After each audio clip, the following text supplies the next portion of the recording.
Le jour où j'ai pris la décision de me lancer dans les podcasts, je ne savais pas comment appeler mes podcasts, de quoi j'allais parler, sur quel site les poster. Je ne savais rien, sauf une chose. Il y avait une chose dont j'étais sûre, l'heure à laquelle j'allais poster mes podcasts, à savoir 22 heures. Ce podcast allait forcément être un podcast nocturne. Bonsoir à tous, je suis Dorémy, astrologue professionnelle et passionnée d'occultisme. Avant de revenir sur la signification du titre, j'aimerais préciser que sur ma chaîne YouTube Dorémy Occultisme, j'avais déjà évoqué ma passion pour la nuit dans une vidéo intitulée « L'occultisme, c'est quoi ?» Ça sert à rien, point d'interrogation. Et j'aimerais revenir avec vous sur ce point, sur l'énergie de la nuit, cette énergie qui nous accompagnera tout au long de ces podcasts. Le titre « On s'épanouit dans la lumière du soir » est un clin d'œil à la chanson « La Terre est ronde » d'Orelsan. Je ne sais pas si vous vous en souvenez, c'est une chanson qui est sortie fin 2011 et qui avait pas mal marché à l'époque. Et à un moment donné de la chanson, il chante ceci. « Pourquoi faire tout de suite ce que l'on peut faire plus tard ? Tout ce que l'on veut, c'est profiter de l'instant. On s'épanouit dans la lumière du soir. Tout ce que l'on veut, c'est pouvoir vivre maintenant. » Et comme je pense que le premier podcast donne le ton des podcasts suivants, c'était important pour moi de citer cette chanson. Cette chanson qui m'a beaucoup marquée, les paroles m'ont beaucoup marquée, car lorsqu'elle est sortie, donc il me semble que c'était fin décembre 2011, début 2012, j'étais à une période de ma vie où j'hésitais sur le chemin à prendre. Et au fond de moi, je voulais vivre ma vie de façon à ce que la chanson me corresponde. C'est-à-dire qu'au moment où elle est sortie, elle ne me correspondait pas encore, mais j'avais envie de partir pour mieux revenir. Et lorsque j'ai écouté les paroles de cette chanson d'Orelsan qui explique que voilà, quand on a fait le tour du monde, on n'a qu'une envie, c'est de revenir à la maison, de profiter de ses proches, de créer une équipe, d'avoir de la compagnie, bref, le retour tant attendu de la personne qui est partie faire un périple et qui revient se ressourcer parmi ses proches, c'était vraiment l'énergie que je voulais ressentir.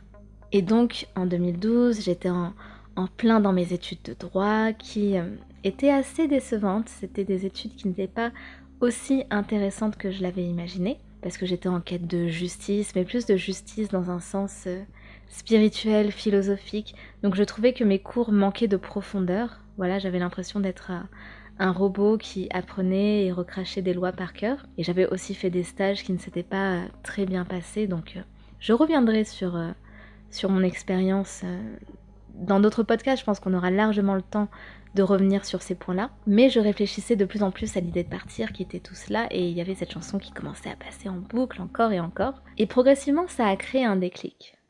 Alors je ne suis pas partie à l'étranger à cause de cette chanson, ou plutôt grâce à cette chanson, mais je crois aux signes. Je ne sais pas si vous êtes comme moi, mais je crois aux signes.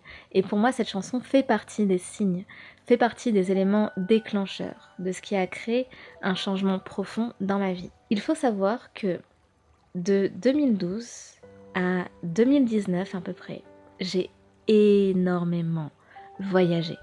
Je ne tenais pas en place. J'ai fait énormément de rencontres, bien sûr, plus que lorsqu'on est inscrit dans une routine, parce que c'est vrai que quand on est dans une routine, on rencontre toujours les mêmes personnes, les amis d'enfance, les collègues de bureau, ou les étudiants et étudiantes si on est toujours en train d'étudier, alors que quand on voyage en permanence, voilà, que ce soit dans les auberges, dans les hôtels, dans l'avion, il y a toujours une occasion pour rencontrer du monde.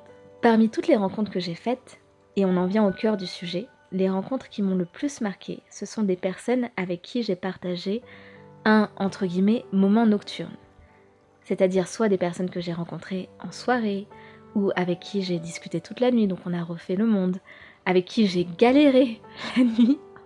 Oh là là, si vous saviez le nombre de galères que j'ai eues lors de mes périples. Et le lancement de ce podcast, c'est à la fois un hommage à toutes ces personnes que j'ai rencontrées, à tous les moments que l'on a partagés, mais aussi, et là ça devient très important, mais aussi la volonté de créer de nouveaux moments nocturnes avec vous, chers auditeurs et chères auditrices.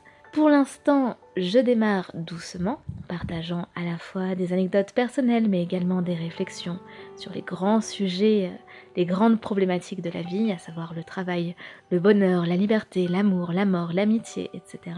Mais à terme, quand l'audience, je l'espère, sera un peu plus grande, j'aimerais bien que certains et certaines d'entre vous puissent intervenir pour livrer leur propre expérience de vie, leurs doutes aussi. Le doute fait totalement partie de la vie, pour pouvoir rire ensemble, s'émouvoir ensemble, s'entraider également. Donc ça, c'est le but sur le long terme, mais on verra comment évoluera le projet, bien entendu.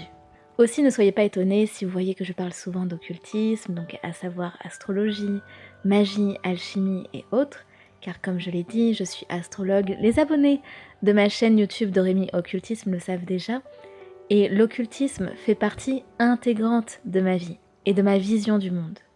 Vous n'avez pas besoin d'être passionné par l'occultisme pour apprécier les podcasts, mais je vous demanderai une certaine ouverture d'esprit, une certaine bienveillance sur ces sujets-là. Bien sûr, si vous êtes passionné d'occultisme, vous êtes plus que bienvenu. Bon, pour conclure ce petit podcast d'introduction, ce que vous devez retenir, c'est que le but final de ce projet de podcast, c'est le développement personnel et le bien-être. Quel que soit le sujet que j'aborde, la façon dont je l'aborde, que ce soit anecdote, réflexion ou connaissance occulte, cela sera toujours tourné vers le développement personnel et le bien-être. Ça, c'est la première des choses.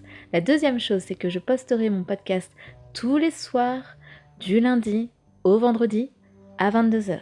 Ce n'est pas parce que je poste mon podcast à 22h que vous devez l'écouter à 22h pile. Vous pouvez très bien l'écouter plus tard, voire le lendemain matin ou après-midi. Une fois qu'il est disponible, vous gérez votre emploi du temps.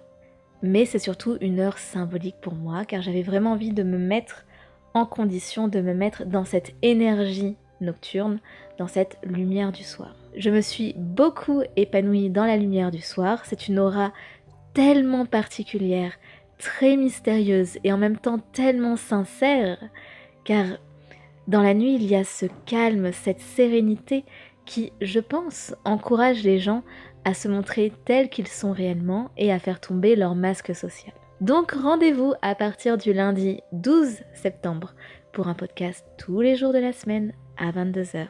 Passez de très bonnes vacances et à bientôt. Ciao!